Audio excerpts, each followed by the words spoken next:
Here at Fort Randall Dam, our Major Rehabilitation Project is finally underway. Over the next 8 years, all 8 units at this powerhouse are going to be replaced. The first of the new units has begun to arrive this week.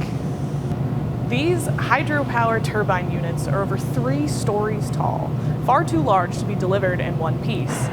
And so, piece by piece, parts of the first new unit are delivered and set up at the staging grounds near and inside the Fort Randall powerhouse. Over the next 18 months, the first old unit will be removed, and these pieces will be assembled into a brand new unit.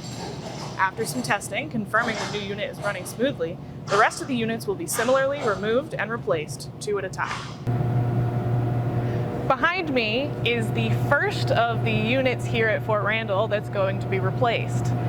This is just what you see from the top level. We're going to go downstairs and I'll show you the 3 other levels below it to show just how enormous of a task this is.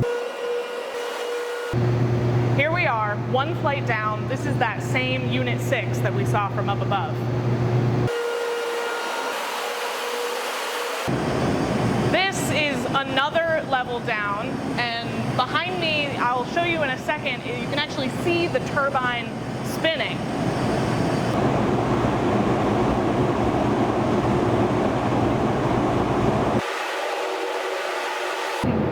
Now here, we're really in the bowels of the dam.